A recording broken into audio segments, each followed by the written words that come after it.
सभी विद्यार्थी एक बार फिर से आपका इस पार्ट 2 जो है, इस अपन जो भी ये पार्ट पढ़ रहे हैं सेकंड पार्ट, इससे ये पार्ट 2 में आपका स्वागत है। हमने पार्ट फर्स्ट जो भाग फर्स्ट मैंने अपलोड किया था उसमें sine inverse x, cos inverse x, tan inverse x और कॉट इनवर्स एक्स के प्रांत और परिसर प्राप्त कर दिए थे ग्राफ द्वारा। हम इस भाग में सेक इनवर्स एक्स और कॉसेक इनवर्स एक्स के प्राप्त करेंगे। वो वीडियो थोड़ा ज़्यादा लंबा हो रहा था, इसलिए मैं सेक इनवर्स एक्स और कॉसेक इनवर्स एक्स का अलग ही वीडियो बना रहा हूँ। जिसने वो वीडियो नहीं देखा तो सबसे पहले वो वीडियो जरूर देखिएगा।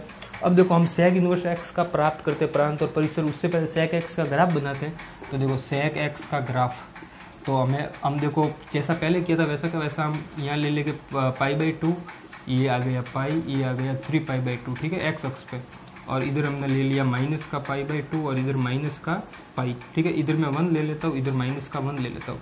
अब हमें पता है देखो सेक 0 का मान 1 होता है क्योंकि कॉस 0 का उल्टा होता है। तो सेक 0 का मान देखो 1 हुआ। इसके बाद में सेक π/2 की वैल्यू इन्फिनिटी होती है, तो अनंत की ओर जा रहा है π/2, तो इसलिए मुझे यहाँ एक काल्पनिक रेखा खींचनी पड़ेगी। तो ये देखो यहाँ से ये अनंत की ओर जा रहा है। इसके बाद में सॉरी ये 1 से यहाँ से तो जा ही नहीं सकता, 1 से अनंत की ओर जा रहा है, ये 1 से अनंत की ओर। इसके बाद क्योंकि शुरू ही 1 से हो रहा है तो ये 1 से अनंत की ओर चलता है। इस चतुर्थांश में 1 से शुरू होता है और अनंत की ओर जाता है, इसलिए इधर तो आ गया क्लोज इंटरवल, इधर आ गया आपके ओपन इंटरवल। अब देखो जब कॉस सेक -π/2 की वैल्यू देखते हैं वो भी इन्फिनिटी होती है, लेकिन वो भी देखो धनात्मक दिशा में जाएगा क्योंकि हमें ऑल STC से स्पष्ट पता चलता है। देखो ऑल STC, अब देखो हम बैक चल रहे हैं तो बैक यानी कौन से चतुर्थांश में आगे फोर्थ में, और फोर्थ में देखो कॉस और सेक प्लस के होते हैं, कॉस और सेक, इसलिए ये सेक इसका प्लस का होगा। तो इसलिए इधर जब ये काल्पनिक रेखा हम खींचेंगे तो इधर भी एक इधर जाएगा, प्लस की ओर ही जाएगा, आगे से बढ़ता जाएगा, ठीक है। इसके बाद में हम जब सेक पाई की वैल्यू -1 होती है, आप निकाल दो सेक पाई यानी सेक 180 डिग्री की सेक 90 + 90 में तोड़ के जो फॉर्मूला उससे जब आप वैल्यू निकालोगे तो -1 आएगी। तो देखो ये -1 मिलेगी।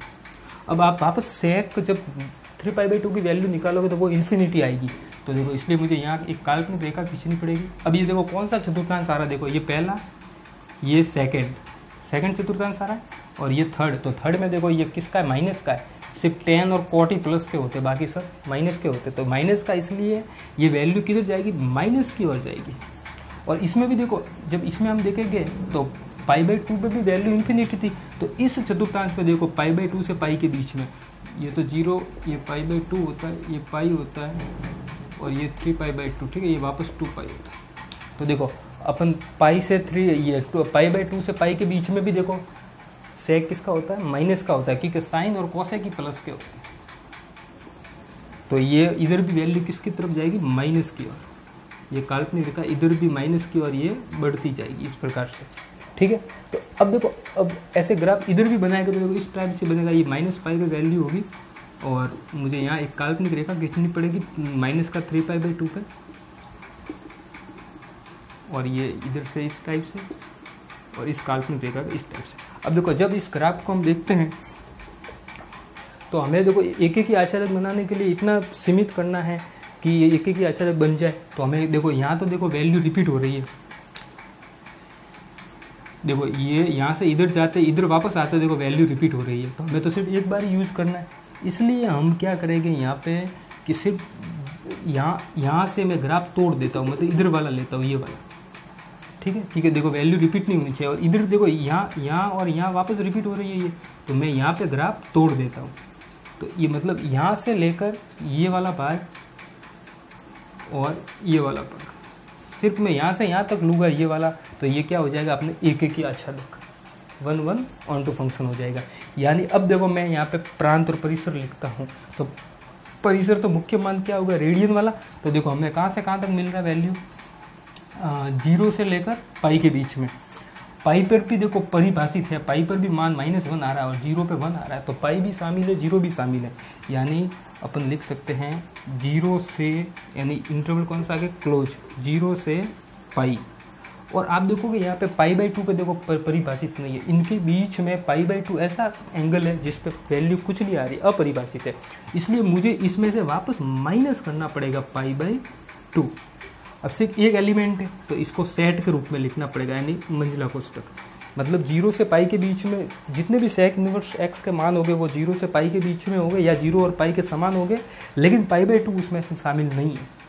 ठीक है, अब देखो हम प्रांत लिखते, जो इधर प्रांत है वो परिसर में शो कर दिए, तो परिसर प्रांत में शो करता है क्योंकि हमें सेक इनवर्स एक्स देख रहे हैं।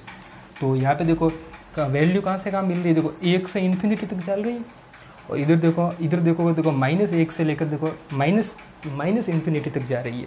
यानी कि इसमें ये 1 से -1 के बीच वाली जो भी वैल्यू वो देखो शामिल नहीं है, ये वैल्यू सब छूट रही है। 1 से लेकर -1 के बीच वाली सारी की सारी छूट रही है वैल्यू। इसलिए मैं क्या करूँगा, मतलब सारे रियल नंबर में से -1 से 1 वाली सारी वैल्यू छूट रही है, इसलिए मैंने सारे रियल नंबर में से -1 और 1 के बीच वाला ये भाग घटा दिया। इसको देखो लिखने के 3 तरीके, आप इसको ये तो आपको ग्राफ तो पता चल गया। अब देखो इसको आप ऐसे भी लिख सकते हो, देखो आप इसको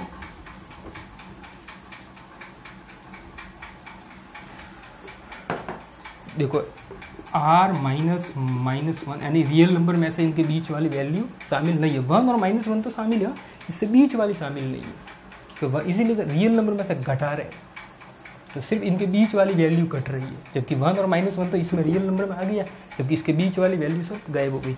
तो इसको देखो हम ऐसे भी लिख सकते हैं कि अगर x हमें मिल रहा है, मान लो इसका प्रांत सेक इनवर्स एक्स का, तो x कहाँ से कहाँ तक होगा, -∞ से लेकर -1 तक, और -1 अंदर शामिल है, और यूनियन और शामिल होगा आपके 1 से लेकर इन्फिनिटी तक, लेकिन यहाँ पे 1 शामिल है अंदर।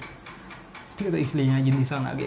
इसको इस टाइप से भी लिख सकते हैं, या फिर इस टाइप से भी लिख सकते हैं कि x बिलोंग्स कर रहा है अपने -∞ से -1 शामिल है, इसलिए आ जाएगा क्लोज इंटरवल, इधर ओपन आ जाएगा यूनियन, और इसके अलावा इसमें शामिल है हमारे 1 से लेकर ये इन्फिनिटी तक। अब 1 शामिल है तो क्लोज इंटरवल, इधर आ जाएगा अपने ओपन इंटरवल। तो इसको 3 टाइप से लिख सकते हैं, ऐसे भी लिख सकते हैं, ऐसे भी लिख सकते हैं, ऐसे भी लिख सकते हैं, सबका मतलब एक ही है। ठीक, अब हम आगे कोसेक पे चलते हैं।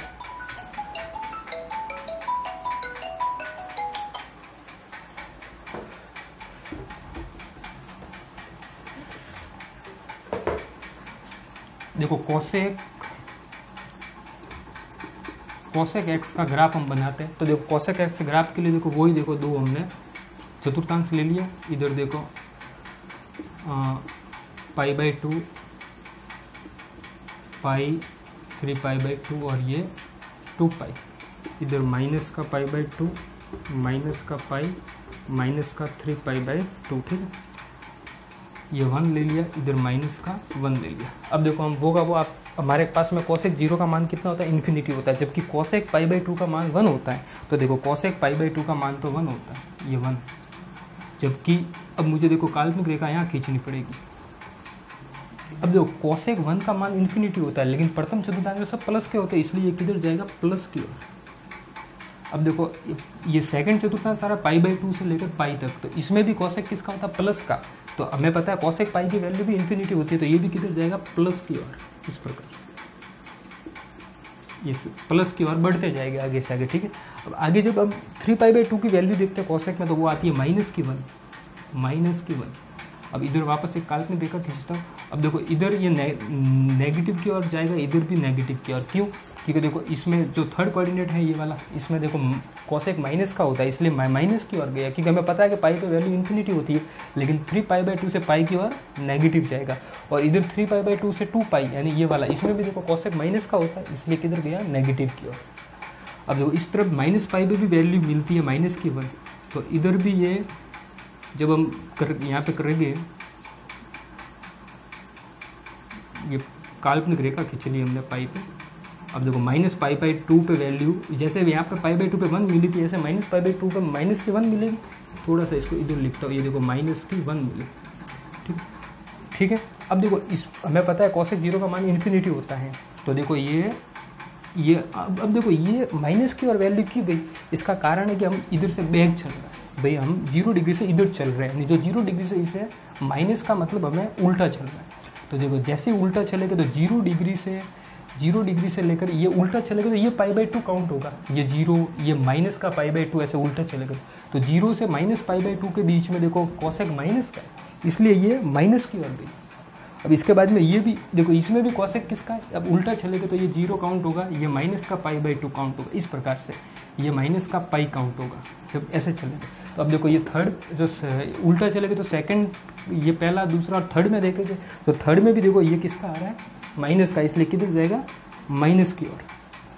समझ रहे हो बात को।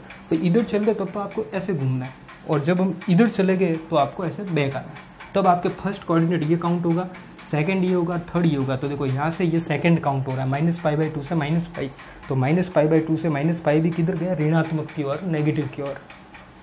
तो अब देखो अब हम एक एक ही आच्छादक बनाने के लिए इसको तोड़ते हैं कि कोई भी वैल्यू रिपीट नहीं होनी चाहिए।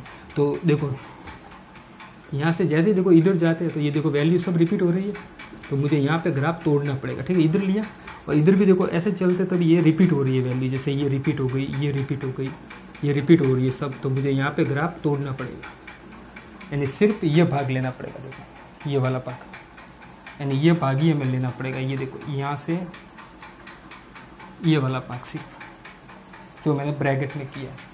तो देखो हमें यहाँ जो ये प्रांत है, तो अभी मुझे कॉसेक इनवर्स एक्स में वही मैं किस में शो करूँगा, परिसर में। तो देखो परिसर मुझे कहाँ से कहाँ मिल रहा है, -π/2 से π/2, देखो -π/2 से π/2 दोनों अंदर शामिल है, तो क्लोज इंटरवल। लेकिन देखो 0 डिग्री पे यहाँ पे अपन स्पष्ट देख रहे हैं 0 डिग्री पे परिभाषित नहीं है। देखो 0 पे ये इन्फिनिटी आ रहा है, अब कॉसेक 0 का मान मतलब इन्फिनिटी होता है, अपरिभाषित, इसलिए इसमें से माइनस करना पड़ेगा हमें 0 वाला एलिमेंट, ठीक है। और ये और वैल्यू में कहाँ से कहाँ, देखो वो की वो, ये 1 से -1 के बीच वाली सारी वैल्यू छूट रही है, तो वो का वो, यानी R में से -1 और 1 के बीच वाली वैल्यू नहीं आएगी, बाकी सारी रियल नंबर आ रहे हैं इधर भी और इधर भी। तो देखो स्टूडेंट्स, आपके ये जो मुख्य मान होते हैं ये हमेशा इन्वर्स वाले, इनके बीच में ही हमें लेने पड़ेंगे, इनकी वैल्यू सब इनके बीच में ही होगी, इनके अलावा हम कोई नहीं लिख सकते। तो आपका ये कॉन्सेप्ट, ये जो भी कॉन्सेप्ट है बिल्कुल क्लियर हो गया होगा, मुझे ऐसा विश्वास है। अब नेक्स्ट वीडियो में हम कुछ पिछले साल के पेपर सॉल्व करेंगे, कि ये बेसिक जानकारी होनी बहुत ज़रूरी है। Thank you.